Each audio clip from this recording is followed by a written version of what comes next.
मंगलवार भौम प्रदोष के दिन प्रदोष काल में यदि आपको कहीं से शमी पत्र मिल जाए,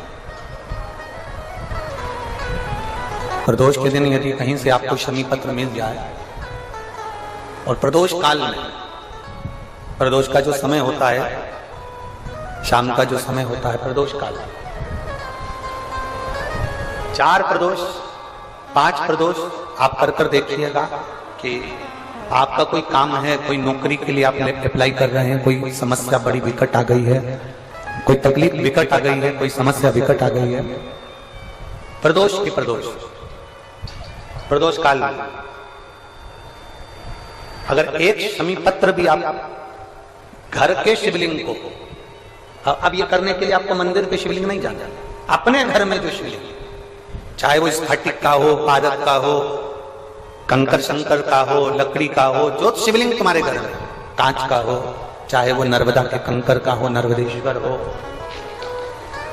पाषाण का हो, जो शिवलिंग, चांदी का हो, सोने का हो, तांबे का हो, पीतल का हो, जो शिवलिंग तुम्हारे, एक शमी पत्र यदि आप भगवान शंकर के शिवलिंग पर समर्पित कर रहे हो और उस शमी पत्र को उठाकर रात्रि को 9:15 की जो एक मुहूर्त होता है, एक समय होता है, जिस समय पर हम अपने मन की बात भगवान शंकर को कहते हैं, पूर्व में भी इसका वर्णन हम कर चुके हैं कथाओं, उस 9:15 पर वो शमी पत्र को उठाकर एक कागज में, कटोरी में उसको रख देते। 4 या 5 प्रदोष के उस शमी पत्र को अपने पास में रखिए और जिस कार्य के लिए जा रहे हो उसको जेब में ऊपर के भाग में उसको रखकर लेकर जाइए, आपका वो कार्य सफल होकर ही रहेगा, वो रुक नहीं सकता। मंगलवार का दिन हो,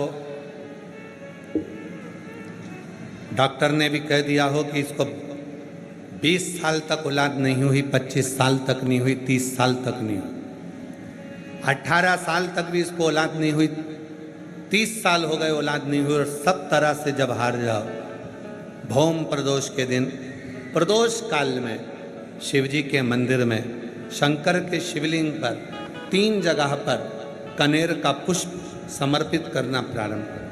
पहला अशोक सुंदरी की जगह पर, दूसरा जहाँ शिवलिंग रखा हुआ है उस जलाधारी पर, कटी पर, और तीसरा शंकर भगवान के शिवलिंग पर पुष्प कनेर का रखना प्रारंभ कर दो। उसमें से अशोक सुंदरी वाले पुष्प को घर लेकर आना प्रारंभ कर दो। भौम प्रदोष के दिन 4 से 5 भौम प्रदोष करोगे और एक दिन मेरा बाबा तुम्हारा गर्भ ठहरा देगा और बाबा की कृपा से तुम्हारे घर में संतान। भौम प्रदोष, भौम प्रदोष। प्रदोष क्या करता है?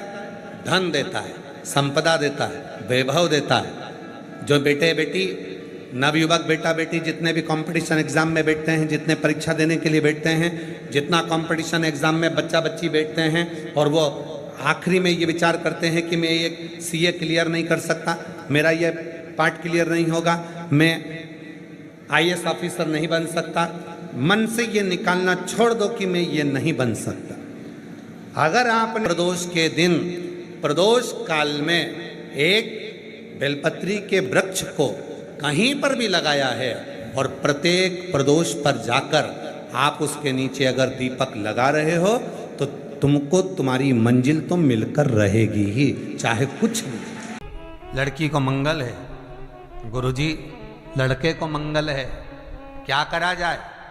कुछ मत करो। प्रदोष के व्रतों में वर्णन किया गया है कि रवि का प्रदोष, भौम का प्रदोष, मंगल का प्रदोष, बुध का प्रदोष, गुरु का प्रदोष, शुक्र का प्रदोष, शनि का प्रदोष। जो प्रदोष पढ़ते हैं पूरे महीनों में, पूरे वर्ष में, मंगल का प्रदोष निकाल कर रख लो कि मंगल का प्रदोष इस दिन पड़ रहा है, मंगल की त्रयोदशी तिथि पड़ रही है, प्रदोष व्रत मंगलवार का पड़ रहा है। और जिन लड़का लड़की को मंगल होते हैं, जिन कन्या और वर को मंगल होते हैं, केवल शंकर भगवान के मंदिर में जाकर चौमुखी दिया, 4 बत्ती का दिया आटे का, उसमें घी डालकर लड़की शंकर भगवान के मंदिर में मात्र 7 बार शंकर पे से उतार कर 3 बार स्वतः उतार कर शिव के मंदिर में रख देती है, उसका मंगल आड़े आता ही नहीं है और वो लड़की का विवाह मात्र 3 महीने के अंदर लड़के लड़की का विवाह पक्का हो जाता। मंगल नहीं आता सामने। मंगल प्रदोष व्रत का इतना महत्व है महाराज। ये प्रदोष व्रत होता क्या है? प्रदोष व्रत का महत्व क्या है?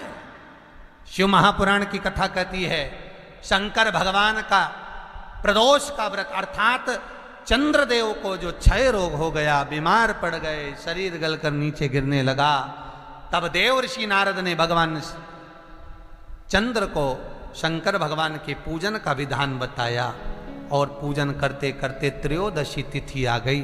जिस त्रयोदशी के दिन चंद्रदेव ने सुबह से शाम तक कुछ नहीं खाया। शाम के समय सूर्य अस्त के पहले चंद्रदेव ने स्नान किया, श्वेत वस्त्र धारण करे और श्वेत वस्त्र धारण कर कर चंद्रदेव शंकर के शिवलिंग की पूजन करने बैठ गए। शंकर भगवान के शिवलिंग की पूजन जब चंद्रदेव ने करी, हाथ में अक्षत लेकर चंद्रदेव ने शंकर को समर्पित करे, ओम उमापति नमः कहकर जब चंद्रदेव ने शिव को समर्पित करे, भगवान शंकर त्रयोदशी के दिन प्रदोष समय में, प्रदोष काल में प्रकट हो गए और प्रकट होकर बोले, ए चंद्र, तुमने आज मेरा अनुरोधन किया है, आज मेरा स्मरण किया है, जाओ आज त्रयोदशी के दिन प्रदोष काल में मैं तुम्हारे शरीर को स्वस्थ करता हूं। तब से ये प्रदोष व्रत प्रारंभ हुआ है महाराज। किसने करा है प्रदोष व्रत? भगवान विष्णु ने करा था। जब घोड़े का मुंह लगा, हयग्रीव अवतार, लक्ष्मी जी हंस दी थी तो घोड़े का मुंह भगवान विष्णु का लगा, तब भगवान विष्णु ने प्रदोष व्रत करा था। भगवान विष्णु प्रदोष व्रत 11, 26 एक प्रदोष का महत्व, एक एक प्रदोष शंकर भगवान का मिलन बिंदु है प्रदोष। अभी अपन आगे सुनेंगे शनि प्रदोष की भी महत्वता। तो क्यों ना करें मंगल वाले? ये कहीं हमारे को मंगल है परेशान कर रहा है, मंगल है विवाह नहीं हो रहा, मंगलिक है विवाह नहीं हो रहा, अरे करो ना। शिव महापुराण खोलकर तो देखो, लिंग पुराण खोलकर तो देखो, नर्मदा पुराण खोलकर देखो, एक एक चीज का अनुमोदन हैगा। स्वयं श्री सुखदेव जी महाराज राजा परीक्षित को, कितने राजा परीक्षित को मालूम पड़ा जब कहा शमीक बाबा ने कि तुम्हारे को तक्षक नाग के डसने का श्राप लगा है, 7 दिन बाद तुम मर जाओगे। राजा परीक्षित के सामने ना जाने कितने लोग आए। एक कहता मैं ये कर दूंगा तुम बच जाओगे, एक कहता मैं यज्ञ कराऊंगा, एक कहता मैं अनुष्ठान कराऊंगा, एक कहता मैं ये करूंगा, एक कहता मैं ये करवाऊंगा, राजन तुझे ऐसा कर दूंगा, राजन तुझे वैसा कर दूंगा, क्योंकि राजा के पास पैसा था, बचने के लिए क्या नहीं करता। और आखिरी में घूमता घूमते राजा परीक्षित सुखदेव जी की शरण में गंगा जी के घाट पर पहुंच गए। सुखदेव जी ने कहा मैं ये नहीं कहता कि बचा लूंगा, मैं ये नहीं कहता कि तेरे प्राण बचेंगे, मैं ये नहीं कहता कि तुझे वैकुंठ मिल जाएगा, मैं ये नहीं कहता कि तू जीवित रह जाएगा, मैं ये नहीं कहता कि सर्प का जहर उतर जाएगा। सुखदेव जी कहते हैं मैं इतना जरूर कहता हूं कि तू अगर भगवान की भक्ति में रम गया तो सर्प भी डसेगा तो भान नहीं होगा, और ये पक्का कहता हूं कि 7 कुल को तार देगा। और वही परीक्षित ने करा, भगवत भजन में लग गया। फिर कब सर्प आया, कब डसा, कुछ भान परीक्षित को नहीं था। शिव महापुराण भी यही कहती है, स्वयं स्वतः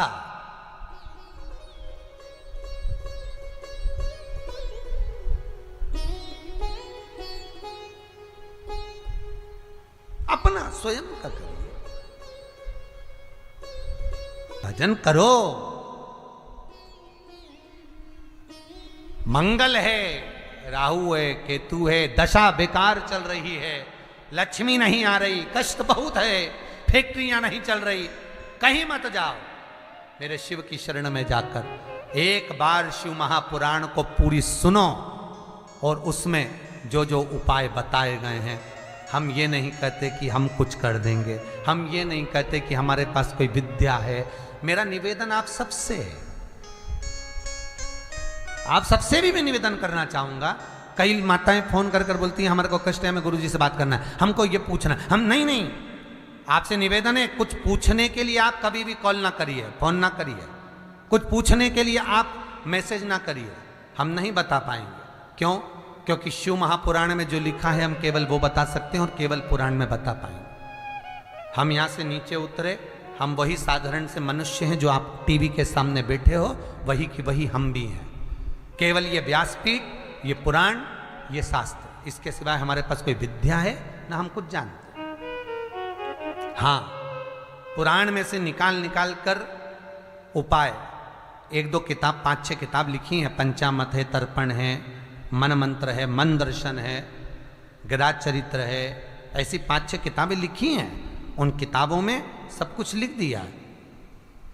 पहले जहाँ कथा होती थी किताब वहाँ मिलती थी, अब कथाएं पंडालों में नहीं हो रही है, तो कई लोगों ने फ़ोन कर कर बोला तो हमें किताब कैसे मिलेगी, तो उसके लिए विचार कर कर कल परसों से ऐसा कर दिया है कि टीवी पर एक नंबर किताब मंगवाने के लिए भी अलग से डाला जा रहा है कि आप उनसे किताब मंगवा सकते हो। पर वो हमारी संस्था के ऊपर नहीं, हमने उसमें नंबर दे दिया कि आप इनसे किताब मंगवा लो, आपको इन किताब प्राप्त हो जाएगी, मिल जाएगी। उसमें उपाय लिखे, करो, खुद करो, दूसरे से नहीं। पर जो बार बार पूछने के लिए फोन लगाएं कि हमें गुरुजी से ये पूछना है, हमें हम जो बता दिए शिव महापुराण में, बस पुराण के अलावा कुछ नहीं, शास्त्र के हटकर कुछ नहीं बोलेंगे।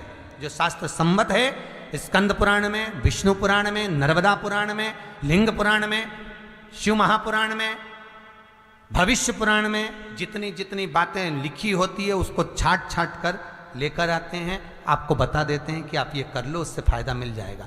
कोई ज्योतिषी नहीं, कोई कुछ नहीं, बस केवल भजन करो, शंकर का अनुमोदन करो और विश्वास रखो शंकर पर, तो किसी को 1 रुपया देने की जरूरत नहीं पड़ेगी। भजन करो, विश्वास शंकर पर रखना, जन्म मरण और परण वो देगा, सुख वो देगा, समृद्धि वो देगा।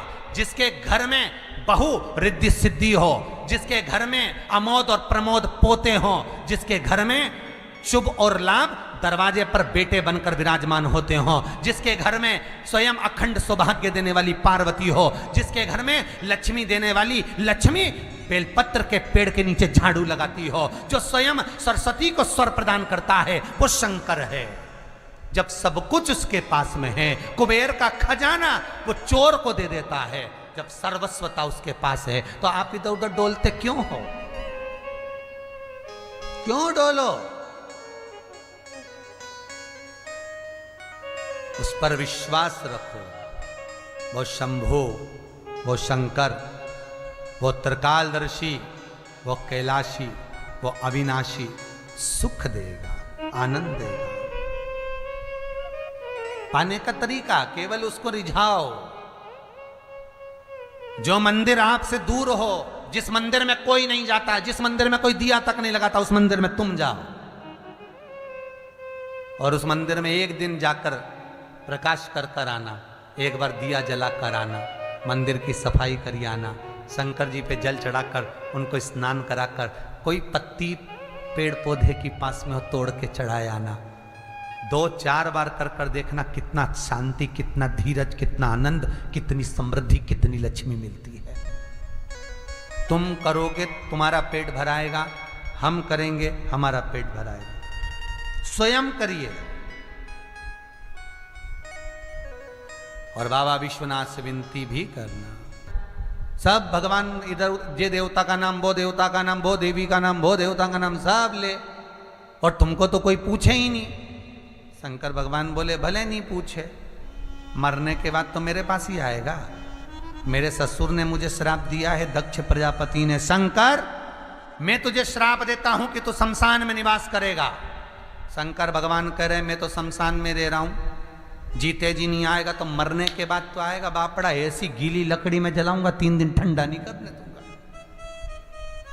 आ मेरे पास तब बताऊं तेरे को। और तुम देखना 3 दिन तक ठंडा नहीं हो, पानी डाल डाल के ठंडा करना पड़े, जब जाके राख में से वो हड्डियां बटोरना पड़े। शंकर जी नहीं ठंडा करे। जपा, दुनिया को जपा, मुझे भूल गया। जो करीब में है पहले उसको बुलाओ, साथ वो देगा।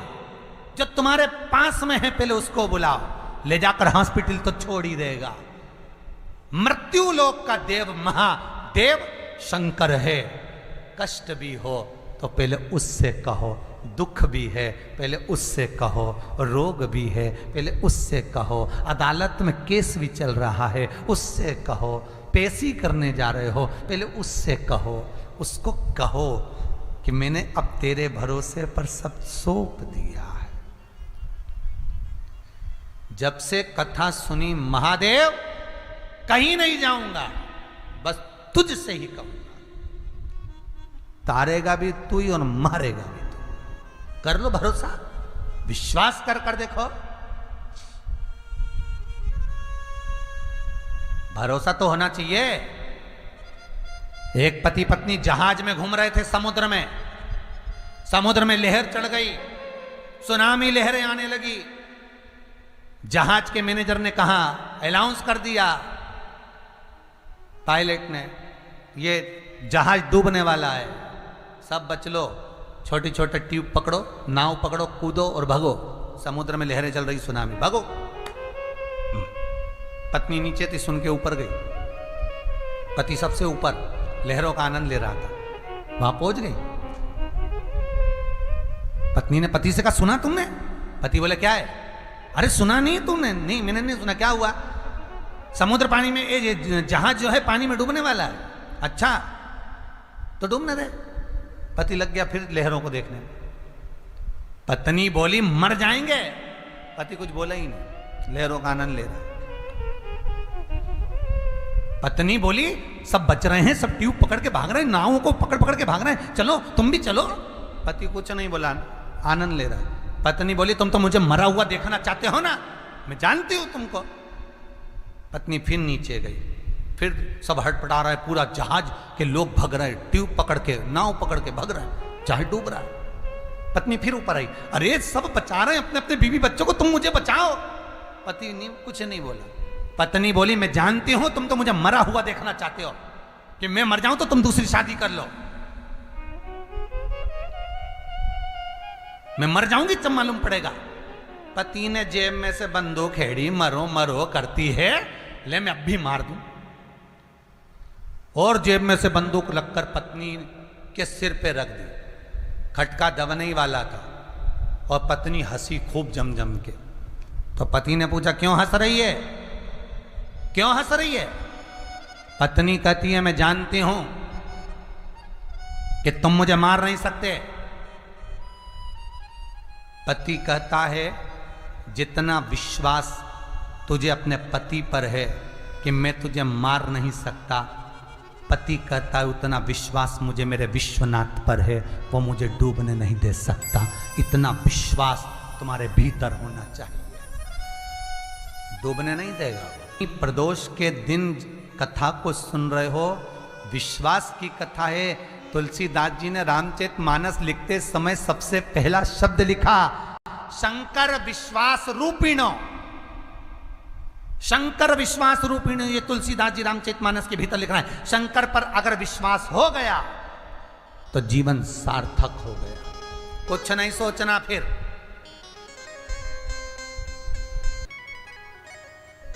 भगवान शिव ओघड़ी दानी है, दयालु दातार है, और उसको केवल विश्वास से जीता जा सकता है। केवल विश्वास, भरोसा, दृढ़ता, और कुछ नहीं। और वही हुआ। शिव महापुराण की कथा कह रही है महाराज, शंकर की कथा कहती है कि भोले आपकी कृपा से सब काम हो रहा, कोई दूसरा करता कहां? भगवान शिव करने वाले करुणा सागर त्रिकालदर्शी कैलाशी अविनाशी ही सब कर रहे। विश्वास, भरोसा, चरित्राया, क्या ना दिया मेरे शंकर ने। भगवान शंकर का एक अवतार है भिक्षुवर अवतार। भगवान के 19 अवतार में एक भिक्षुवर अवतार भगवान शंकर का है। शिव महापुराण की कथा कहती है विदर्भ राज के यहाँ, विदर्भ नरेश के यहाँ एक सत्याव्रत नाम का राजा था। विदर्भ नरेश सत्याव्रत अपने नगर में निवास करते थे। नगर में निवास कर रहे हैं विदर्भ सत्याव्रत, और विदर्भ सत्याव्रत नगर में निवास करते थे। इनकी एक धर्म पत्नी थी, बड़ी सुंदर, गर्भस्थ थी। गर्भस्थ, गर्भ में बच्चा है। उसी समय पर नगर के 4 राज्यों के राजाओं ने एक साथ विदर्भ पर आक्रमण कर दिया। और विदर्भ नरेश पर जब आक्रमण करा, राजा सत्याव्रत पर जब आक्रमण करा, राजा सत्याव्रत के प्राणों को हर लिया। धर्मपत्नी गर्भ से पूरा नगर उन 4 राजाओं के अधीन हो गया। पत्नी अपने प्राण बचाकर भागी और भागते भागते एक नदी के तट पर पहुंच गई। भागने के कारण 9वां महीना चल रहा था, 9वां मास चल रहा था। पत्नी का जो गर्भ था सत्याव्रत राजा की, वो सत्याव्रत राजा की पत्नी के गर्भ से बालक ने जन्म ले लिया। और जन्म लिया, रानी उसको जन्म देकर नदी में कूद गई, वो भी मर गई। सत्याव्रत भी चले गया। रानी जल में कूद कर प्राणों को त्याग दी। छोटा सा बच्चा जन्म लिया, बालक गांठ पर पड़ा है, रुदन कर रहा है। एक भिकारन ने, भिक्षुक मांगने वाली, भिक्षा मांगने वाली एक भिकारन ने उस बच्चे को देख लिया। और भिकारन जो भिक्षा मांगने वाली थी उसने उस बच्चे को उठा लिया, गोदी में लिया। देखो कितनी सुंदर बात है। ये जो सत्याव्रत था और इसकी जो धर्म पत्नी थी, ये दोनों शिव उपासना में लीन रहते थे। शिव उपासना में लीन। बस एक कर्म का दंड भोगना पड़ा। कोई राजा सत्याव्रत की कथा को अगर सुने, विदर्भ राज नरेश की कथा को स्मरण करे और विदर्भ राज नरेश की कथा का यदि मनन चिंतन करे, तो एक गलती सत्याव्रत क्या हुई। क्या गलती हुई? जब जब नगर का राजा मंदिर, शंकर के मंदिर में पूजन करता था, इसकी धर्म पत्नी भी गर्भवती होने के बाद भी शिव की आराधना करती थी। बस एक गलती होती थी, राजा दीप लगाकर वहां से तुरंत घर को चले जाता था। और एक जलने वाला ईर्ष्यालु जो 4 राजाओं ने आक्रमण करा था, उन्होंने जो गुप्तचर भेज रखा था कि आखिर इसकी यहां सत्ता कैसे स्थापित है, इसके इतना राज्य कैसे चल रहा है। उन गुप्तचरों से कहा जब ये मंदिर से निकले, जिस दीप को जलाकर जाए उस दीप को बुझा दिया जाए, उस दीप को बुझा दिया जाए। इसलिए आज भी प्रमाण है, मंदिर में अगर दिया लगाने जा रहे हो, बाती लगाई है आपने मंदिर के अंदर, तो कुछ देर बैठिए, कुछ देर स्मरण करिए। हमारे यहां तो यहां तक कहा गया है कि किसी मुर्दे को अगर जलाया भी जाता है तो कपाल क्रिया तक रुकना पड़ता है कि थोड़ा रुकिए, कोई पीछे से आकर कुछ कर ना जाए। दीप जलाएं, थोड़ी देर रुकिए। और दीप का भी नियम है महाराज, दीप का भी नियम है। दिए में जो फूल बत्ती लगती है, गोल बत्ती लगती है, गोल वाली, ये बत्ती हमेशा कोई विष्णु भगवान की पूजन कर रहे हो, शिव जी की पूजन कर रहे हो, कोई अन्य देवता का अगर आप स्मरण कर रहे हो तो गोल बत्ती लगाई जाती है। भगवान के मंदिर में पूजन कर रहे हो तो गोल बत्ती लगाएं। लंबी बत्ती, लंबी वाली जो बत्ती होती है लक्ष्मी की पूजन में, देवी पूजन में, जितनी भी माताओं की आप पूजन करोगे, जितनी भी देवियों का आप स्मरण करोगे, उसमें लंबी बत्ती का प्रमाण है। पितरों की पूजन में लंबी बत्ती का प्रमाण है। पितरों को कभी गोल बत्ती नहीं लगती। आप मटके के पास में, परिंदे के पास में, जल के पात्र के पास में कोई भी अगर दिया लगाएंगे तो वहां गोल बत्ती रखकर लगाएंगे तो घर में लक्ष्मी नहीं टिकेगी। कई लोग कहते हैं कि परिंदे के पास, मटके के पास में, पानी के स्रोत के पास में जहां जल भरते हैं, हंडा रखते हैं, टंकी रखते हैं, वहां पर मटके के पास बत्ती लगाओ, दिया लगाओ, पितर शांत रहेंगे। तो पितरों को शांत करो, मना नहीं है, पर दिया लगाने का नियम है कि पितरों को अगर आप दिया लगा रही हो मटके के पास, परिंदे के पास, या अमावस्या के दिन पितरों के लिए अगर दीप लगा रही हो तो गोल बत्ती अगर लगाओगी तो कार्य कभी सफल नहीं होगा। धन आएगा जाएगा, टिकेगा नहीं। इसलिए पितरों के लिए अगर दिया लगाना है, पूर्वजों के लिए दिया लगाना है, पितरों के लिए अगर दीप लगाना है तो लंबी बत्ती लगाइए, लंबी बत्ती। महाराज, लंबी बत्ती का प्रमाण हमारे यहां शास्त्र करता है, गोल बत्ती का प्रमाण। और सुंदर चरित्र कहा, यदि आपके जीवन में बहुत ज्यादा लक्ष्मी से तकलीफ है, कष्ट बहुत ज्यादा है, या इसलिए शायद कहा जाता है कि भगवान को सर्वश्रेष्ठ कौन सा चंदन अच्छा लगता है। आपको पहले भी कथा में कहा, आगरा की कथा अगर किसी ने सुनी होगी तो उसमें वर्णन किया, भगवान को सर्वश्रेष्ठ चंदन कौन सा, भगवान को सर्वश्रेष्ठ चंदन कौन सा प्रिय है। वो कौन सा चंदन है जो भगवान विष्णु को लगाएं, राम को लगाएं, कृष्ण को लगाएं। वो कौन सा चंदन है जो श्री हरि को लगाया जाए। तो जीते जी भगवान विष्णु एक बार गले लगाते हैं, उसको कहते हैं हरि चंदन। कौन सा चंदन है? हरि चंदन। हरि चंदन बाजार में नहीं मिलेगा, हरि चंदन आपको बनाना पड़ेगा। कैसे बनाना है? तुलसी जब सूख जाए उसकी जड़ को निकाल लिया जाए, वो जड़ को पानी में धो लिया जाए, धोने के बाद उसको सिलवट्टे पर, पत्थर पर घिसा जाए और घिसकर उसमें थोड़ा सा कुंकू, रोली डालकर तैयार कर कर जो भगवान विष्णु के मस्तक पर, कृष्ण राम के मस्तक पर लगा देते हैं और उसकी एक बिंदी अपने हृदय पे लगा लेते हैं। जीते जी भगवान एक बार उसको गले लगाते ही हैं। हरि चंदन प्रियता। जैसे शिव महापुराण में रुद्र चंदन का भाव है,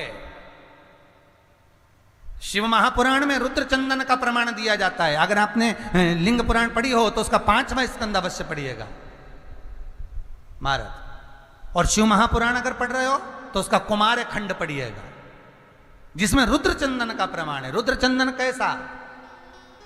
रुद्र चंदन का प्रमाण कैसा? तो महाराज कहा, चंदन घिसकर, पीला चंदन घिसकर उस चंदन को 3 मुखी रुद्राक्ष पर लपेट लिया जाता है।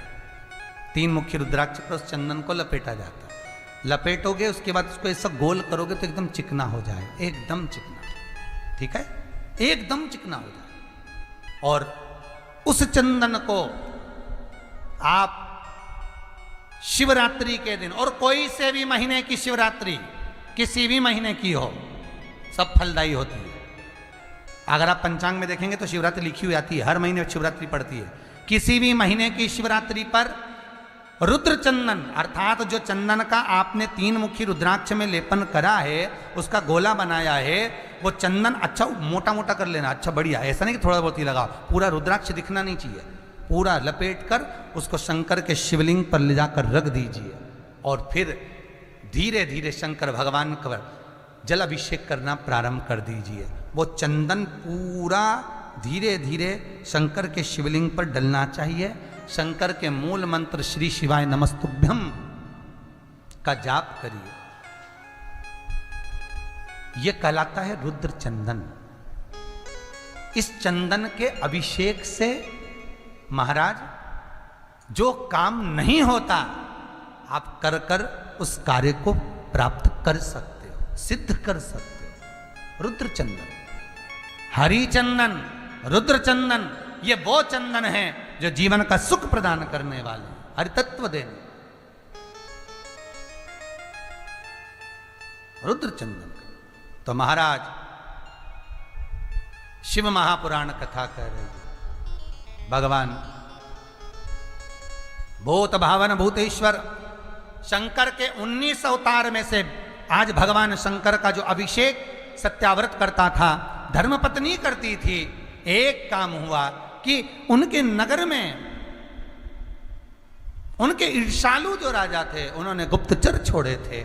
शिव मंदिर में जाते दीप को बुझा देते, उसका दोष जो दिया लगाया उसको प्राप्त होता था। महाराज आपको पहले भी कथा में कहा, कन्यादान आपने करा है, गौदान आपने करा है, लक्ष्मी का दान आपने करा है। इसलिए शिव महापुराण की कथा कहती है इन 3 दान करने से पहले 50 बार विचार करिए। कन्यादान करने से पहले 50 बार विचार करना, क्या अच्छे लड़के को दी है, लड़का अच्छा होना चाहिए, परिवार अच्छा होना चाहिए। बेटी अगर रोएगी, बेटी को दुख होगा तो कन्यादान करने वाले को रोना पड़ेगा।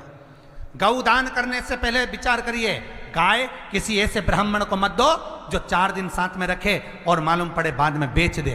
गाय अगर कसाई की यहाँ कटेगी तो दुख तकलीफ उसको होगी जिसने संकल्प दिया है गौदान का। गाय दान करने से पहले 50 बार विचार करो, कन्या दान करने से पहले 50 बार विचार करो, लक्ष्मी दान करने से पहले विचार करो। किसी ऐसे भिखारी के कटोरे में मत देना जो शाम को जाकर मदिरा पान में लगा दे, वेश्यावृत्ति में लगा दे, सुबह तुमसे ले और शाम को जुए में लगा दे। ऐसे को लक्ष्मी मत देना। तो निवेदन है, गौदान करने से पहले सोचना, कन्या दान करने से पहले सोचना और लक्ष्मी दान करने से पहले सोचना। सही जगह लगे तो देना, मत दो, बिल्कुल ना दो। आज दीप दान करने का समय, दीप दान की जो प्रधानता शिव महापुराण कह रही है, राजा सत्याव्रत का जो चरित्र वर्णन कर रहा है, दीपदान जो राजन करे उस दीप को बुझा दिया। दीप लगाने वाले का वो होना चाहिए क्रम कि वो ध्यान रखे उस चीज का।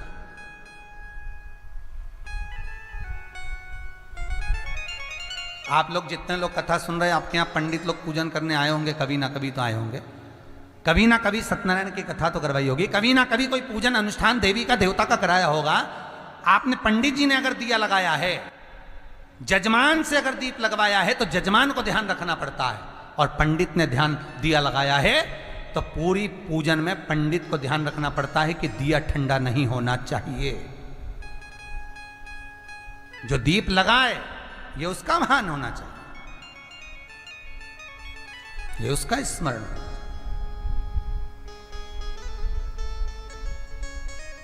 सत्याव्रत लगा दिए धर्म पर, वो उसी का दोष। आज राजा सत्याव्रत की लक्ष्मी चली गई, धन वैभव सत्ता राजा की चली गई, पर शंकर की उदारता देखना।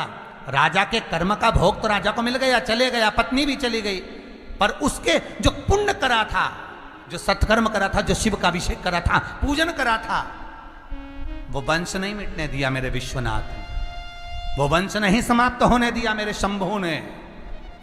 एक भिकारन के हाथ में बच्चा आ गया, शंकर भगवान भिकारी बनकर आए।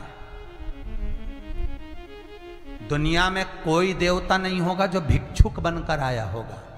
स्वयं भगवान विष्णु भी राजा बलि के दरवाजे पर बामण का रूप रखकर आए थे भिक्षा मांगने के लिए, पर शंकर भगवान ब्राह्मण का रूप रखकर नहीं आए। भगवान शंकर भिखारी बनकर, भिक्षुक बनकर आए। इसलिए 19 अवतार हैं शंकर भगवान के, उसमें से एक अवतार शंकर भगवान का भिक्षु वर्य अवतार है। नटराज अवतार, भिक्षु वर्य अवतार, महेश्वर अवतार, उसमें से भिक्षु वर्य अवतार मेरे शंकर का है। संभेश्वर अवतार, अवधूत अवतार, ये 19 अवतार में से एक अवतार भगवान शंकर का भिक्षु वर्य। कौन होगा साहब? कौन होगा जो एक राजा के बच्चे को बचाने के लिए भिखारी बनकर आ गया? कौन होगा? वो केवल एक महादेव हो सकता है, वो केवल एक मेरा शंभु, मेरा शंकर हो सकता है, दूसरा नहीं। अगर कहीं कष्ट ना मिटे, वो शंकर रूप रखकर आ सकता है। बहुत करोड़पति नहीं मेरा शिव, बहुत धनपति नहीं मेरा शिव, बहुत धनिक नहीं, बहुत भस्म रमाने वाला, जटाजूट बांधने वाला, शमशान का निवासी, कैलाश का वासी, हार भी नहीं उसके पास पहनने के लिए, सांप लपेट लेता है। तुम हार पहनो, सौभाग्य का पहनो, अखंड सौभाग्यवती रहो। पांव में कोई पादुका नहीं उसके, कोई सिंहासन सोने और चांदी का नहीं उसका, मृतशाला पर बैठ लेता है। रुद्राक्ष की माला है मेरे शंभू के गले में, सर्प है, सिर पर गंगा रखा हुआ है, मस्तक पर चंदा रखा हुआ है। कर्पूर गौरम करुणावतारम का सुख भोगने वाला मेरा शंकर भोला है।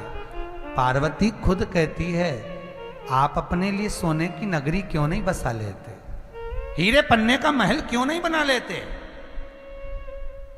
शंकर कहते हैं, अब बाप एसी के रूम में रहे और बेटे हॉल में सोएं, बाप को अच्छा नहीं लगेगा। बाप कहता है, बच्चों की शादी हो गई, तुम अच्छे अच्छे रूम में रहो, मैं हॉल में सो जाऊंगा, मेरा पलंग यहां डाल दो। वो बाप होता है, वो बाप है। जैसे जैसे बच्चों की शादी होती जाती है, बाप अपना कमरा छोड़ देता है, माँ अपना रूम छोड़ देती है। ये बड़े बेटे को दे दूंगी ये वाला रूम, छोटे की शादी होगी ये वाला रूम कर दो, मंजिले की शादी हो ये वाला कर दो, संजले की हो वो रूम कर दो, और माँ बाप हॉल में आकर बस जाते हैं। हॉल के अंदर शंकर कह रहे हैं पार्वती से, तू क्यों दुख करती है, क्या हो गया? पार्वती जी कहती है, आप अपने लिए कोई महल क्यों नहीं बनवाते? शंकर कहते हैं, सारे देवता ऊपर रहते हैं, उनको क्या करना, कौन कहां रहता है? शंकर कहते हैं, मैं मृत्यु लोक में रहता हूं। एक भिखारी भी अगर भीख मांगकर खाता है, उसको दुखी देखता हूं तो मैं भोजन नहीं करता। आंकड़े की रोटी लकड़िया में कंडे में टिक कर सेक कर जैसा वो खाता है, मैं भी मल कर खा लेता हूं। कभी मेरे पास में 56 भोग भी आते हैं तो समझ जाता हूं कि आज पूरी पृथ्वी पर सृष्टि के लोगों ने भोजन कर लिया, इसलिए कोई 56 भोग लगाकर चले गया। किसी दिन 16 सोमवार का उद्यापन होता है, मलिदा बनता है, चूरमा बनता है, भोग लगता है, तो मैं समझ जाता हूं कि आज पूरी सृष्टि ने पेट भरकर खाया होगा। पार्वती, मेरे खाने पर पूरी सृष्टि का सुख है और सृष्टि के खाने पर मेरा सुख है। जगत का बाप, जगत की मां पहले अपने घर के बच्चों को सुखी रखना चाहती है, पर उसका स्मरण हो तो। आप अगर सास को न मानोगे ही नहीं, ससुर को मानोगे ही नहीं, तो वो काय को जायदाद देगा, वो काय को अंगूठी देगा, काय को देगा? जाओ तुम तो पड़ोसन के पांव पड़ी, पड़ोसन से लो। जाओ तुम तो पड़ोसन के खूब रसगुल्ला खिलाया, अचार उससे पूछा तो उससे लो, अंगूठी ने चैन, जाओ उससे लो जायदाद। आशा सास से कि सास देगी जायदाद, सास देगी अंगूठी, और चाय पिलाए पड़ोसन को। तो भगवान शंकर के जिसका भजन करा, जाओ उसके पास। बेटा मैं तो अलमस्ती में, जब आओगे जब देखा जाएगा। जपो, और जिसने जपा, चाहे वो लंका का राजा रावण हो, राम कृष्ण हो, चाहे नारद हो, चाहे नामदेव हो, जिसने जपा उसको छोड़ा नहीं। मार्कंडे की उम्र 16 थी, चिरंजीवी कर दिया। जिसके गर्भ नहीं था उसके गर्भ दे दिया। विश्वास हो, आओ शरण। बस दिखावा नहीं होना मेरे पास, मुझे दिखावा नहीं चाहिए। मैं दूंगा, अंबारियों से दूंगा, इतना दूंगा कि तू बटोर भी नहीं सकेगा। इतना दूंगा बटोरा नहीं जाएगा। आज प्रदोष प्रदोष की कथा आप सुन रहे हो, अपनी चित्त वृत्ति में धारण करना कि विश्वनाथ शंभु शंकर जब दे, विश्वनाथ शंभु शंकर जब देगा, बस विश्वास रखना इतना दे देगा कि तुम खुद फोन लगाकर कहोगे, एक बार गुरुजी से बात कराकर जरूर कहना कि शंकर ने इतना दिया है, एक बार अब कथा और करवाना है। ये राव परिवार, ये जिंदल परिवार और जितने कथा करवाने वाले भक्त हैं, ये डबल से कथा करवाएंगे, मुझे उम्मीद है। डबल से कहेंगे कि हमारी कथा करो, और आप भी सुनोगे लाइव। मुझे इतनी उम्मीद है मेरे विश्वनाथ पर, भरोसा मेरे शंकर पर। ये लगन लग गई, टूटेगी नहीं, छूटना नहीं है। आपका करा हुआ एक एक अंश, एक एक भजन वो देगा। भगवान शिव भिक्षुक बन गए, भगवान शंकर भिखारी बन गए। भिक्षु बड़े अवतार लिया शंकर ने, भिक्षु बड़े। और भिक्षु बड़े अवतार कर कर भिखारन के पास पहुंचते हैं। अब तो राजा सत्याव्रत चले गया था, अब तो धर्म पत्नी भी मर गई थी, राज्य सत्ता भी चली गई थी, सब जीत लिया दूसरे राजाओं ने। तो फिर क्यों आए भोलेनाथ, फिर क्यों आए भोलेनाथ? लोग भगवान को दोष देते हैं, इतना दुख है भगवान कहाँ है? भगवान कहते हैं तूने पुकारा कहाँ है? एक नाई का चरित्र याद आता है मुझे कथा में। एक नाई की दुकान पर एक व्यक्ति कटिंग दाढ़ी करवा रहा था। नाई की दुकान पे बहुत सारी बात कर रहे थे लोग। बात पहले राजनीति की बात हुई, ऐसा हो गया वैसा हो गया, फिर कोई बात हुई, फिर कोई बात हुई, फिर धीरे धीरे निकल गई। नाई और उसकी बात चल रही थी, पड़ोसी व्यक्ति सुन रहा था। सुनते सुनते उसने कटिंग दाढ़ी बनवा ली, बाहर जाके खड़ा हो गया। वहीं से एक व्यक्ति निकल कर जा रहा था, उसके बड़े बड़ी दाढ़ी हो रही थी, बड़े बड़े बाल थे, भिखारी था वो बेचारा, बहुत गंदा हो रहा था।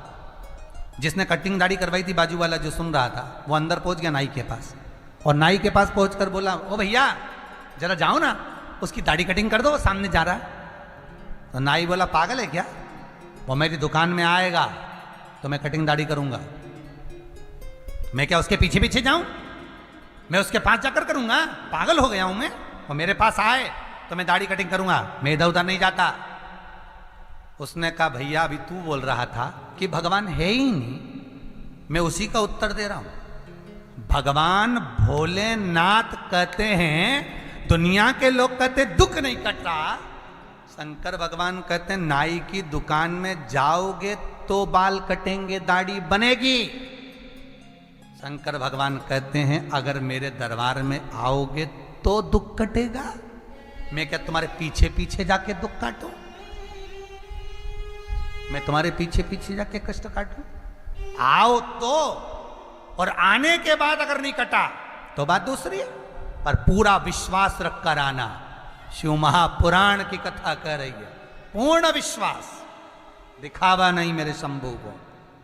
जितने टीवी के माध्यम से सुन रहे हैं, फेसबुक यूट्यूब के माध्यम से सुन रहे हैं, निवेदन है विश्वास पूर्ण रखिए, विश्वास, और होगा तो करेगा, शिव करेगा। भगवान शिव ओघड़ी देता है।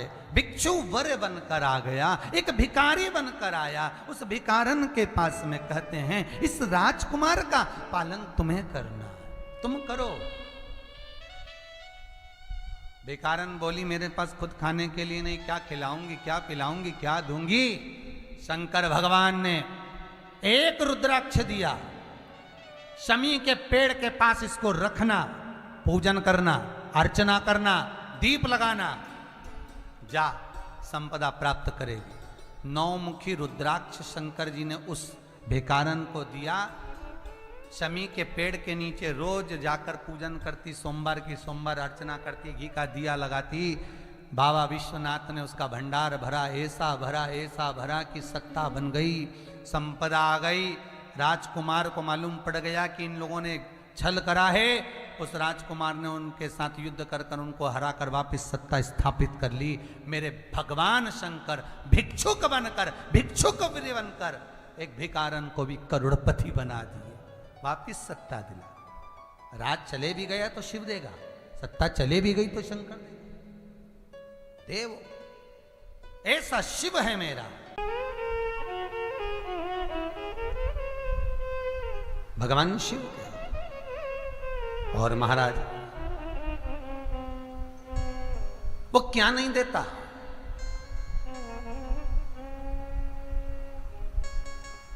क्या नहीं देता वो? आरोग्यता देने वाला अगर कोई है तो शंकर है। भगवान कृष्ण की यहां जब 16,108 रानियों से संतान नहीं हुई तो पुत्र देने वाला अगर कोई है तो शंकर है। क्या नहीं देते? और भगवान राम और कृष्ण को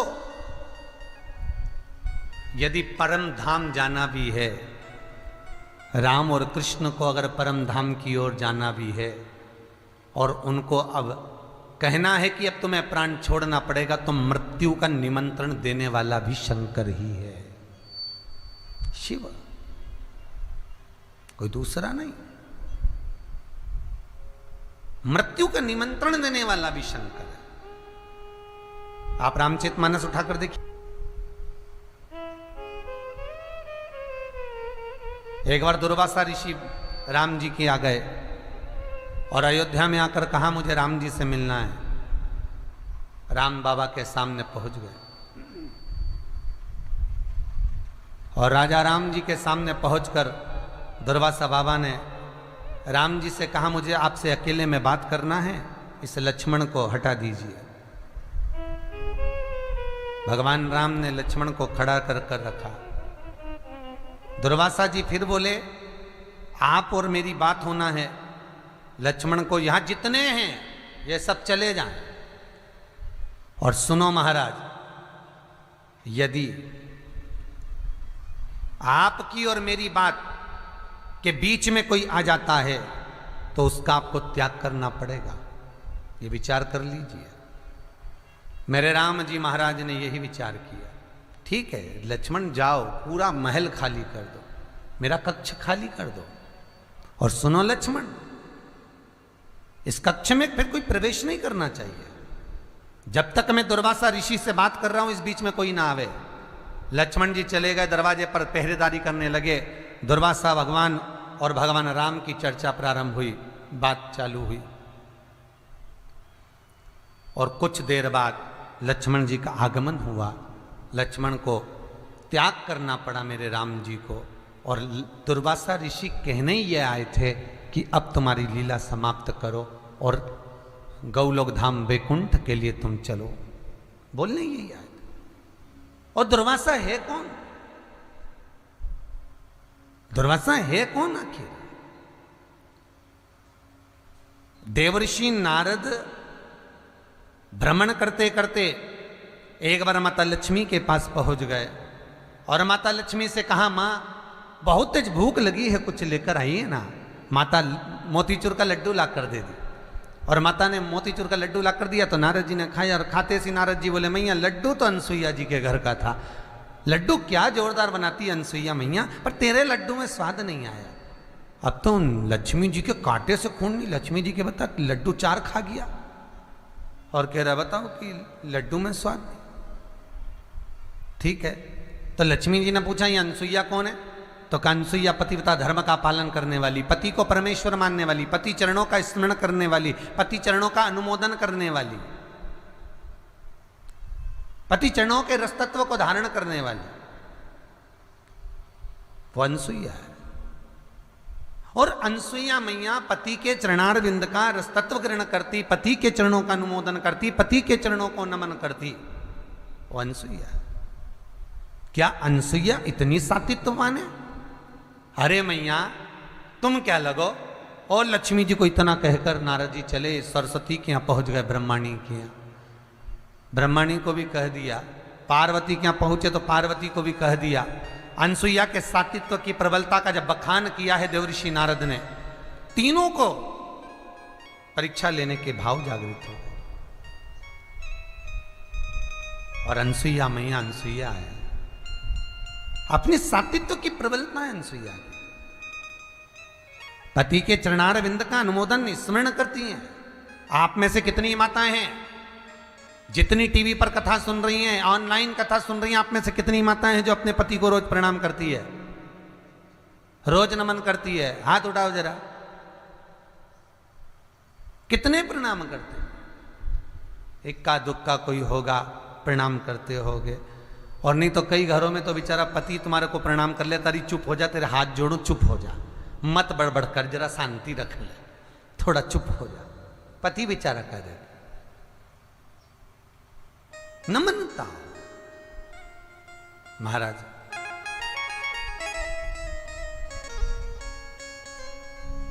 अब अनसुईया मैया पतिव्रता धर्म का पालन करने वाली, पति को परमेश्वर मानने वाली, पति चरणारविंद का अनुमोदन करने वाली, और तीनों देवियों ने अपने अपने पतियों से कह दिया। लक्ष्मी ने भगवान विष्णु से, ब्रह्माणी ने ब्रह्मा से, पार्वती ने शिव से कहा जाकर परीक्षा लीजिए, और नग्न अवस्था में परीक्षा लेना, नग्न अवस्था।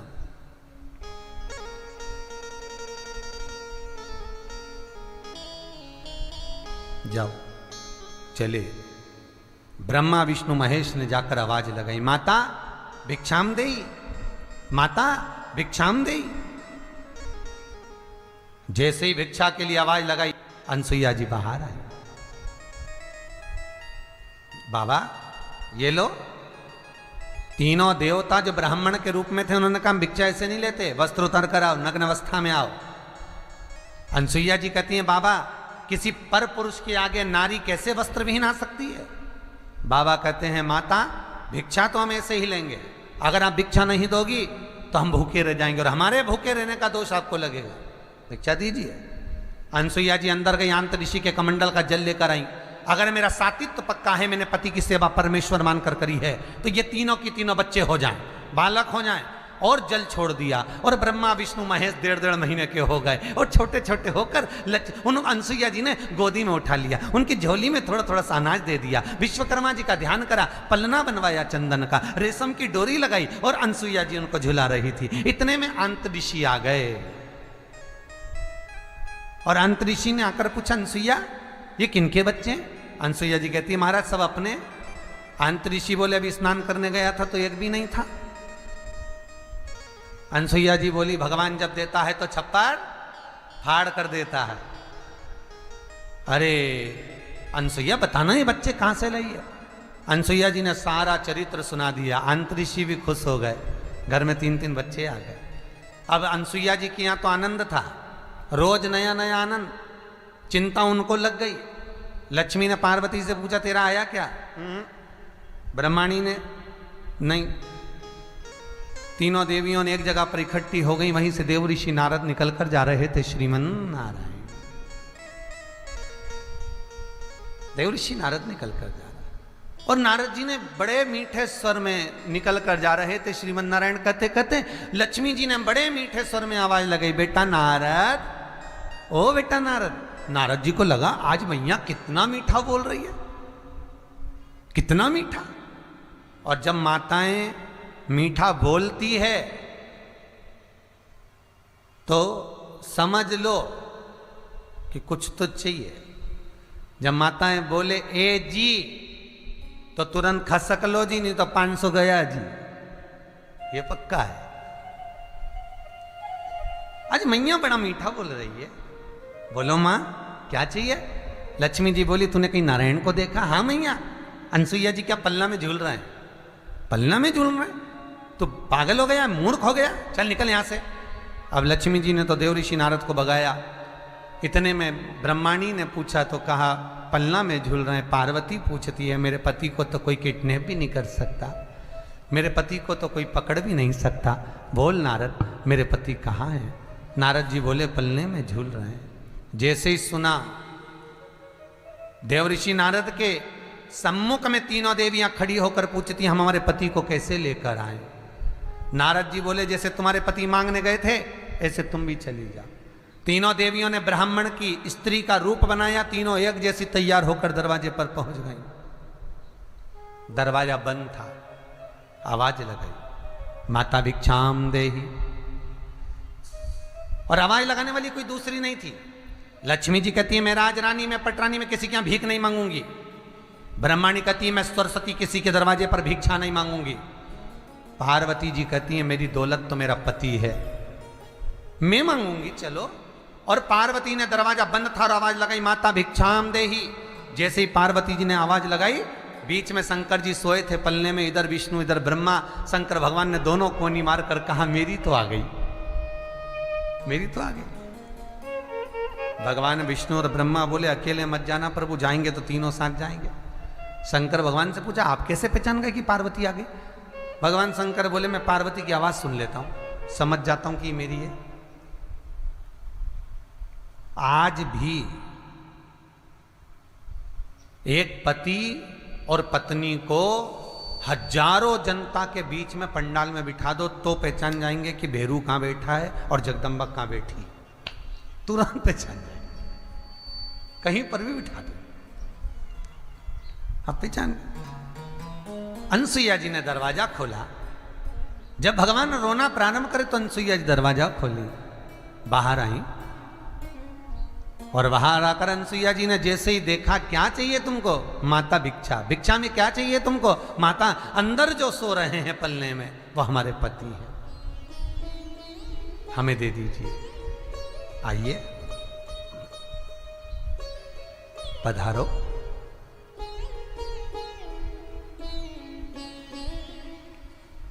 उठा लो। इतने में अंतरिक्ष आ गया। अंतरिक्षी ने कहा अनसुईया ये कौन है? अनसुईया जी कहती हैं तीनों से जाओ तुम्हारे ससुर हैं, जाओ प्रणाम करो। तीनों लक्ष्मी ब्रह्माणी पार्वती ने प्रणाम किया। अंतरिक्षी ने अनसुईया का हाथ पकड़कर बोला री अनसुईया बेटे तित्ते से और बहू लिया ही साथ साथ हाथ की। अनसुईया जी बोली महाराज कमाती हुए बेटे मिल जाते हैं तो बहुएं इनको लेकर अलग हो जाती हैं। हम माता पिता ने कैसे पाल पोस कर बड़ा करा ये हम जानती हैं, ये हम जानते हैं। इसलिए जाओ उठा लो जिसको जौन सा बेटा पति चाहिए, हर माल 2 रुपया अपना अपना छाट लो। अब लक्ष्मी जी छाट रही हैं, बदल बदल के उठा लिए। अनसुईया जी को लगा पहचान नहीं पाई पतियों को, पतियों को नहीं जानती। वापिस सुलवाया पलने में, हाथ में जल लिया। अगर मेरा सात्वित्व पक्का है, मैंने पति को परमेश्वर मानकर सेवा करी है, तो ये तीनों की तीनों बड़े हो जाएं। तीनों बड़े हुए, उनके अंश अवतार से, भगवान विष्णु के अंश अवतार से दत्त, ब्रह्मा के अंश अवतार से चंद्र और शिव के अंश अवतार से स्वयं दुर्वासा जी प्रकट हुए। और वही दुर्वासा भगवान राम के दरवाजे पर जाकर परीक्षा लेते हैं, वही दुर्वासा भगवान कृष्ण के दरवाजे पर जाकर परीक्षा लेते हैं। जिस समय द्वारकापुरी में भगवान निवास करते हैं, द्वारकापुरी में भगवान कृष्ण रहते हैं, उस समय पर दुर्वासा ऋषि स्वयं आते हैं, स्वयं। और दुर्वासा ऋषि ने आकर आवाज लगाई कोई मुझे मेहमान रख लो, कोई मुझे मेहमान रख लो। और देखो भाई मेहमान भी उसको रखा जाता है जो मन का अच्छा हो, जो मन का ठीक हो, जिसके भीतर कपट ना हो, जिसके भीतर छल ना हो, जिसके भीतर प्रपंच ना हो। और जिस मेहमान के भीतर कपट, छल, अहंकार, क्रोध सब भरा रहता है, वो मेहमान सुहाता ही नहीं, वो मेहमान नहीं सुहाए। देखो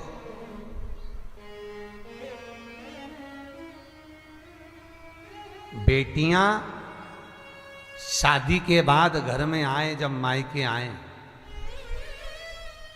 तो ये जो मायका है ये बेटियों का घर है, ये बेटियों का घर है मायका। कई बेटियां कहती हैं कि हम पराये से लगते हैं, पराये से हम लगते नहीं, तुम पराया बनाने का प्रयास करती हो।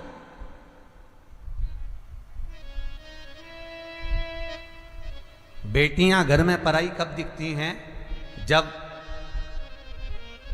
घर में आए मायके में और मुंह धोएं, हाथ पैर धोएं, और अपने पर्स में से निकालकर रुमाल से मुंह पोंछें। मायके में आने के बाद अपना टाविल निकालकर, अपना रुमाल निकालकर हाथ पैर पोंछें। घर में टाविल दिया है भाभी ने, भैया ने रखा है, रुमाल भी रखा है, पर बेटियां जब अपना रुमाल निकालकर मुंह पोंछती हैं तब लगता है कि अब ये पराई दिखने लगी है।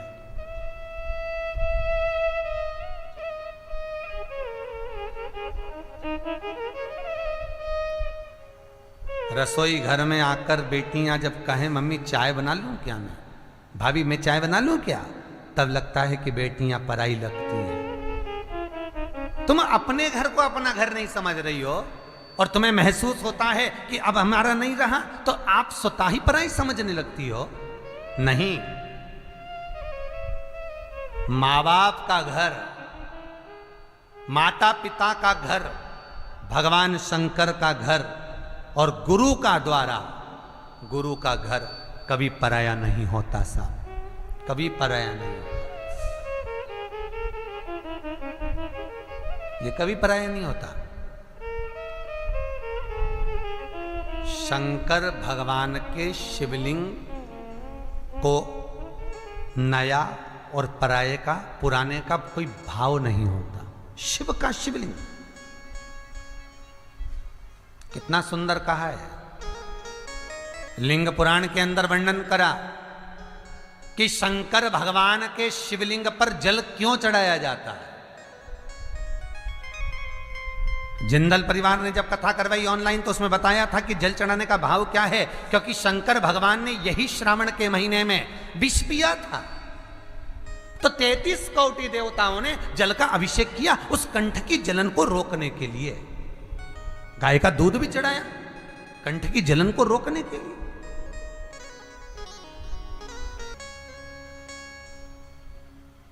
कल एक प्रश्न था, बड़ा सुंदर प्रश्न था व्हाट्सएप पर, किसी कॉलेज के लड़के ने लिखकर भेजा था, कृपया गुरुजी से पूछकर बताएं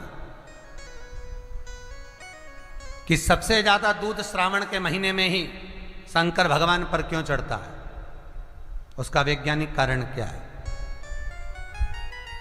भैया आप कथा सुन रहे हैं, बहुत प्रेम से सुन रहे हैं, इसकी मुझे खुशी है, प्रसन्नता है।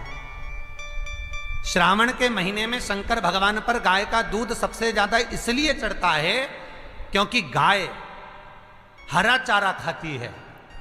बारिश होने लगती है आषाढ़ से तो हरा चारा खाना गाय चालू कर देती है, और गाय जब हरा चारा खाती है तो उस हरे चारे में हो सकता है कोई जीव हो, कोई झिंगुर हो, कोई ऐसा जीव हो जहरीला, और वो गाय उस चारे को खाते खाते उसके शरीर में हरे चारे के रूप में वो विषधर जीव भी चला जाता है।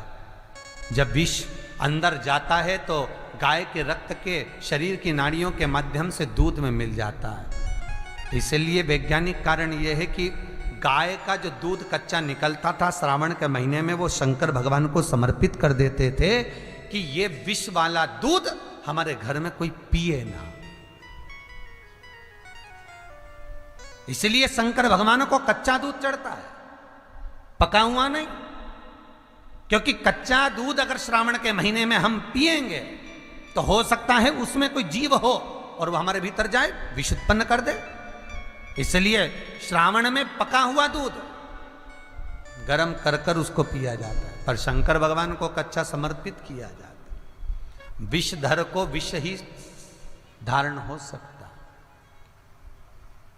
ये वैज्ञानिक कारण। तो सर्वाधिक दूध शंकर को सर्वाधिक भगवान को समर्पण का भाव। तो यहां शिव महापुराण की कथा कहती है, एक भगवान शंकर के लिंग में, लिंग महापुराण कहती शिव जी के शिवलिंग के अंदर कोटि ब्रह्मांड का तेज पुंज, सूर्य का तेज, चंद्र का तेज उसमें विराजमान रहता है।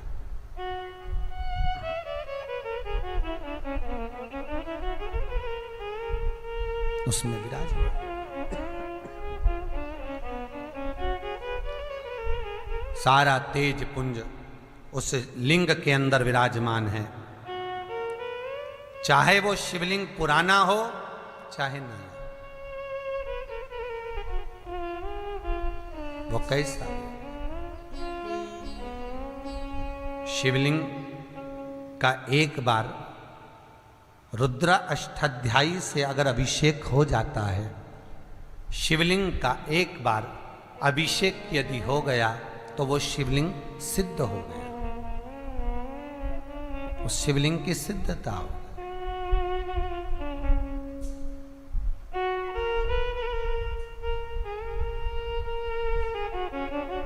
उसी तरह जैसे घर के अंदर बैठकर आप 27 मनके की माला जप रहे हो, घर के अंदर बैठकर 30 मनके की माला जप रहे हो, घर के अंदर बैठकर 108 मनके की माला जप रहे हो, आप जितने भी मनके की माला घर के अंदर बैठ रहे हो और जप रहे हो, उसका पुण्य आपको प्राप्त होगा, मना नहीं है, मिलेगा। पर रुपये में से 54, रुपये में से कितना मिल रहा है? 54, 25%। वही माला आप किसी मंदिर में, देवालय में, तीर्थ में जप रहे हो, उसका पुण्य मिलेगा केवल आधा, 50%, मात्र 50। महाराज, वही माला आप यदि पीपल, आंवला, समी, बेलपत्र, इन वृक्ष के नीचे अगर आप एक माला को लेकर बैठे हो और बिना आसन के, समी के वृक्ष के नीचे आप कोई मंत्र जप रहे हो, कोई बेलपत्री के पेड़ के नीचे मंत्र जप रहे हो, कोई आंवले के पेड़ के नीचे मंत्र जप रहे हो, किसी पीपल के वृक्ष के नीचे मंत्र जप रहे हो, तो वहां आसन लगाने की जरूरत नहीं होती। बिना आसन के अगर आपने एक माला का एक मन का भी अगर जपा है, शिव महापुराण कहती है, विष्णु पुराण कहती है कि 100% पुण्य आपके खाते में उस मंत्र का फल प्रदान कर देता है। महाराज, उस मंत्र का फल मिलेगा। घर में जपो, 25% मिलेगा, जपना तो चाहिए, जपना तो चाहिए महाराज। और किसी वृक्ष की छांव में, शुक्रताल में, जहां सुखदेव जी महाराज ने राजा परीक्षित को श्रीमद् भागवत कथा श्रवण कराई है, शुक्रताल में मां हमारी एक वो माता जी गीताबाई जी रहती हैं, गीताबेन जी गुप्ता, तो कथा सुन रही होंगी वो भी। तो गीताबेन जी गुप्ता कथा सुन रही होंगी। तो एक बार कथा थी शुक्रताल में, जोवट वाले मुन्ना जी अगाल, उस कथा, अगाल जी भी बड़े भावपूर्ण, बड़े धर्मात्मा, पुण्यात्मा, हर पल भगवत चर्चा में और दान पुण्य में अग्रण्य रहते। तो शुक्रताल में कथा थी। श्री शालिग्राम जी हरडिया उस कथा के भी कराए। तो गीताबाई गुप्ता जी कहीं न नक्षत्र वाटिका है गुरु जी, यह नक्षत्र वाटिका। हमने कहा नक्षत्र वाटिका है, हाँ एक बार चलेंगे दर्शन के लिए। चलिए, गए, जाकर देखा तो वहां हर ग्रह के हिसाब से, राहु के लिए, केतु के लिए, मंगल के लिए, शनि के लिए, बुध के लिए, बृहस्पति के लिए, सब ग्रहों के लिए एक एक पेड़ लगे हुए थे। और उस पेड़ के नीचे बैठकर लोग तप कर रहे थे, साधना कर रहे थे। लोग बैठे गंगा के घाट पर उस वृक्ष के नीचे साधना कर रहे हैं, तप कर रहे हैं। तो गीताबाई जी ने पूछा, गुरुजी यहां बैठकर तप करने का फल क्या है? हमने कहा फल शिव महापुराण की कथा, लिंग पुराण की कथा, विष्णु पुराण की कथा, पद्म पुराण की कथा कहती है कि किसी वृक्ष के नीचे, जिन वृक्षों का गुणगान हमारे शास्त्र करते हैं, जिन वृक्षों का गुणगान हमारी पुराणे करती हैं, उन वृक्ष के नीचे अगर एक मंत्र का मन का भी फेरा जाए तो उसका पुण्य हजारों गुना प्राप्त हो जाता है, आप रूप प्राप्त होता है अपने आप।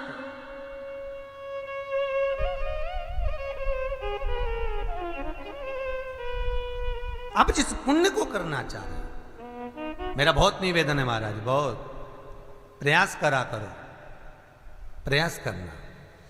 अगर हाथ के मनके की माला भी नहीं हो और किसी पीपल के पेड़ के नीचे 15 मिनट बैठने का मौका मिल गया, आंवले के वृक्ष के नीचे 5 मिनट बैठने का मौका मिल गया, किसी आंवले के वृक्ष के नीचे आप 5 मिनट बैठे हो, ओम नमो नारायण का मंत्र का स्मरण कर लो, ओम नमो भगवते वासुदेवाय का जाप कर लो, बस उसका फल चौगुना हजारों गुना प्राप्त हो जाता है। शमी के पेड़ के नीचे बैठे हो, श्री शिवाय नमस्तुभ्यम का जाप करिए, चौगुना गुना फल मिलेगा, 1000 गुना फल। बेलपत्री के पेड़ के नीचे गए हो, ओम नमः शिवाय ओम का जाप करिए,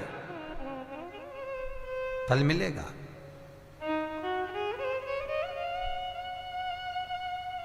उस फल को हमें पाना है।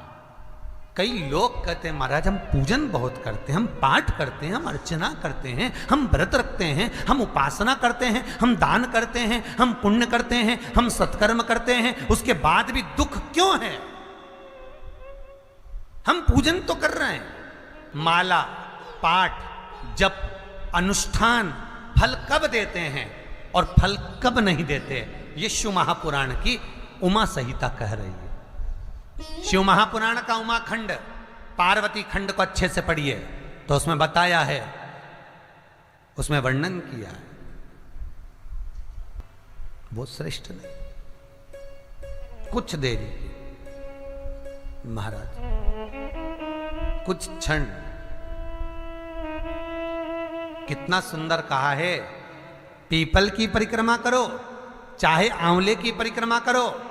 जिंदल परिवार जब कथा कराया था तो उसमें वर्णन करा था। अभी राव परिवार की जो कथा चल रही है इसको भी ध्यान से सुनते हुए कथा को बहुत उतारना जीवन में। परिक्रमा करते समय हम अपने हाथ में कुछ मन का रखते हैं, हम अपने हाथ में चिरौंजी का दाना रखते हैं, हम अपने हाथ में कुछ मूंगफली का दाना रख लेते हैं, हम अपने हाथ में कोई टॉफी रख लेते हैं, हम अपने हाथ में कुछ मिश्री का दाना रख लेते हैं। क्यों? उसका कारण है कि परिक्रमा डायरेक्ट लगाते जाएंगे तो फल नहीं मिलेगा, पर परिक्रमा लगाकर जब सामने आए और थोड़ा सा सामान डालेंगे, डालने के लिए रुकना पड़ेगा, रुकेंगे तो दूसरी परिक्रमा का फल मिलेगा। अगर डायरेक्ट लगाए जाए तो कोई फल की प्राप्ति नहीं है हमारे। कोलू की बेल की तरह चले जा रहे।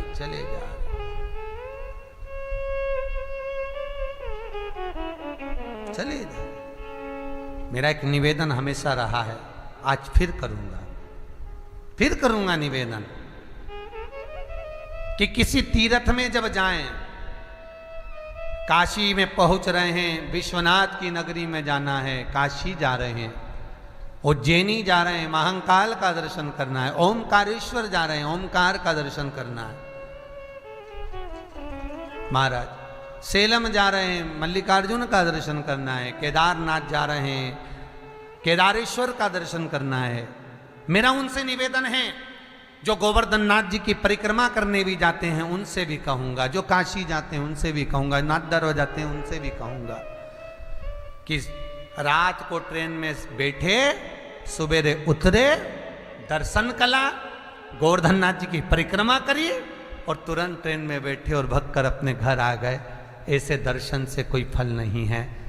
कुछ देर जाकर भगवान के पास बैठकर उनसे बात तो करो, विश्वनाथ आपने बुलाया, बहुत दिनों के बाद बुलाया, बाबा बहुत याद आती है आपकी, आप कृपा करा करो, इतना धन इतना वैभव देना मेरे विश्वनाथ कि मैं दर्शन करने आ जाऊं।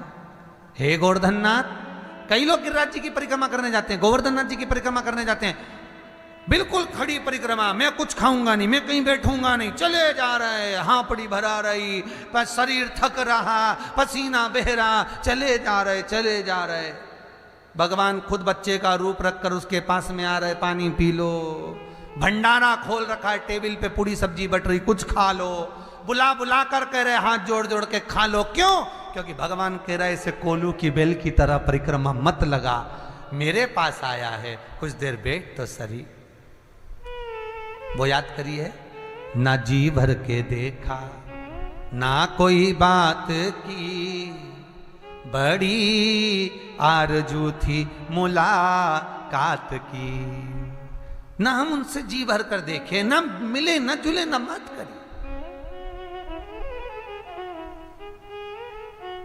तुम्हारे यहाँ कोई मेहमान आया, बहुत दूर से आया और दरवाजे पर आया और 5 मिनट मिला और जी कैसी हो, बढ़िया, आनंद में, बस जा रहा हूं, और वो तो बुझ जाए तो बुरा तो लगेगा। आया काय को मुंडा दिखाने आया था क्या? थोड़ी देर बैठ तो सारी, पानी तो पी ले, चाय पी ले, मैं बनाऊं। नहीं, मैं तो आया नहीं गया, बुरा तो लगेगा। भगवान को भी बुरा लगता है कि मैंने इतने प्रेम से तुझे निमंत्रण दिया मेरे दरबार में बुलाने के लिए, और मेरे दरबार में, मेरे मंदिर में आने के लिए मैं खुद निमंत्रण देता हूं तब कोई आता है। शिव महापुराण की कथा, भगवान का दरवाजा, तीर्थ व्रत, ये सारे जब तक भगवान ना चाहे कोई नहीं करवा सकता, कोई कर नहीं सकता। मैंने निमंत्रण दिया और तू ना आया।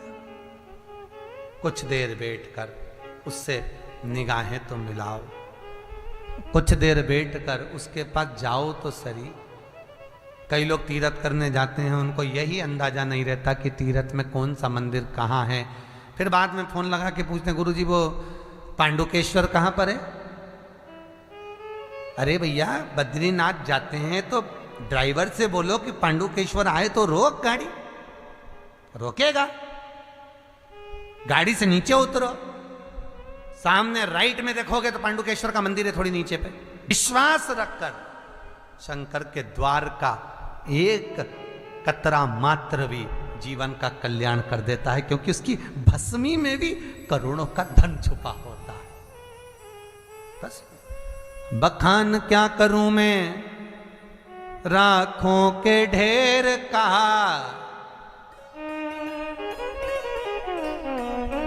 चपटी भभूत में है खजाना कुबेर का।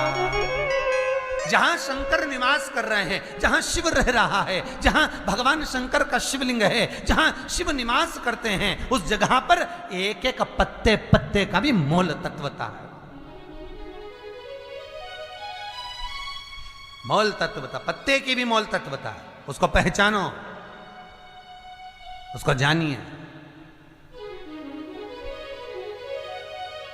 केवल मंदिर गए, दर्शन करा, चाट की दुकान पे चाट खा ली, खिलौने की दुकान पे से खिलौना खरीद लिया, 2-4 सेल्फी ले ली, फोटो खिंचवा लिया, गाड़ी में बैठे खाना खा के घर चले गए एंजॉय कर कर। मंदिर दर्शन के लिए नहीं गए थे, दर्शन करने जाते तो एक एक मालूम कर कर जाते कि यहाँ क्या क्या है। सियोर वाला महाराज कथा में बताएगा तो अपन को एक एक चीज मालूम होना चाहिए कि यहाँ ये चीज विराजमान है और उसका हमें फल प्राप्त करना। जैसे नहीं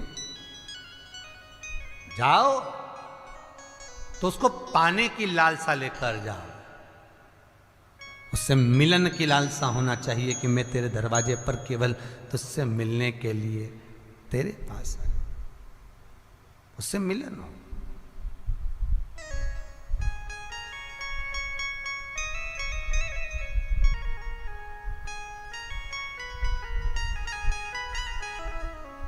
बस उसको पाने की जब लालसा बढ़े, उसको पाने की जब ललकता बढ़े तो सुख का अनमोल हो। दुर्वासा बाबा मेहमान बनकर द्वारकाधीश के यहाँ पहुंच गए। कोई मेहमान नहीं रख रहा, आवाज लगा रहे हैं मुझे मेहमान रख लो। कोई तो रखो, जिसको क्रोध आए उसको कौन रखे? कोई ने नहीं रखा, द्वारकाधीश ने रखा, मेरे यहाँ मेहमानी को। दुर्वासा जी बोले, कृष्ण सुन ले, अगर मुझे क्रोध आ गया तो भगवान कहते हैं आने नहीं दूंगा, रहिए मेरे यहाँ। एक कुटिया बना दी, उसमें दुर्वासा जी रहे। आज दुर्वासा जी ने अपनी कुटिया में आग लगा दी, बाहर खड़े हो गए, सब लोग पानी डाल रहे हैं दुर्वासा जी के पास में। भगवान कृष्ण ने आकर पूछा, ये कुटिया में आग किसने लगाई? दुर्वासा जी की। दुर्वासा जी भगवान कृष्ण की पीठ ठोक कर कहते हैं मैंने लगाई। भगवान कृष्ण बोले, तुम्हारे घर में तुमने आग लगा दी? दुर्वासा जी बोले, मन मेरा, मैं तो मेहमान, और मेहमान तो आग भी लगा सकता है। नहीं नहीं,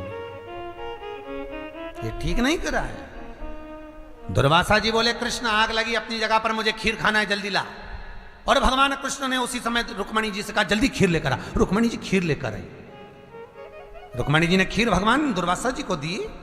दुर्वासा जी ने खीर खाकर आधी खीर कृष्ण पर फेंक दी।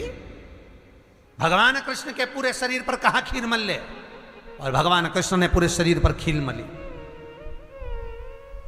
इतने में रुक्मणी जी हंस दी, और रखो ऐसा मेहमान जो तुम्हारी इज्जत ही नहीं करे, भगा दो इसको। इतने में तो दुर्वासा ऋषि को क्रोध आ गया, और दुर्वासा ऋषि को क्रोध आया और कहे, ये रुक्मणी ने मुझको देखकर हंसा है, आज मैं रुक्मणी के सम्मुख में द्वारका घूमने के लिए जाऊंगा, पर रथ पर बैठ कर जाऊंगा।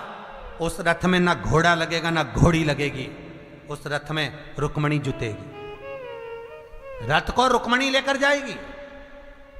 और दुर्वासा जी के रथ को रुक्मणी खींच रही है, द्वारकाधीश पीछे पीछे चल रहे हैं। दुर्वासा जी रुक्मणी से कहते, चलाओ जल्दी जल्दी रथ। रुक्मणी चलती चलती चक्कर खा के नीचे गिर गई। दुर्वासा जी ने पानी का छींटा दिया, रुक्मणी को उठाया, कहा, कृष्ण, हे कृष्ण, ये रुक्मणी ने मेरी हंसी उड़ाई है, ये तेरे साथ द्वारका में नहीं रहेगी, इसका तुझे त्याग करना पड़ेगा। इसलिए रुक्मणी का त्याग करा। कभी कोई द्वारका जी गए होंगे तो उनको मालूम होगा, द्वारकाधीश के मंदिर के अंदर रुक्मणी का मंदिर नहीं, रुक्मणी का मंदिर कोसों दूर है। त्याग करना पड़ेगा तुझे। और सुन कृष्ण, मैंने तुझे खीर नहीं कवच दिया था।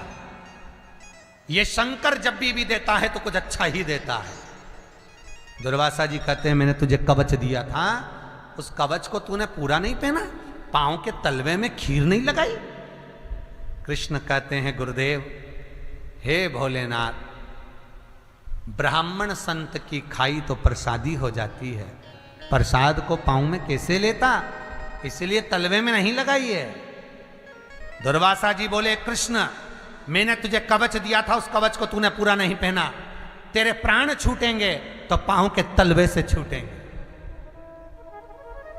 इसलिए जरा नाम के व्याघ्र ने जब बाण छोड़ा तो वो भगवान कृष्ण के पांव के तलवे में लगा, पूरे शरीर में कहीं नहीं। कवच नहीं पहना तुम,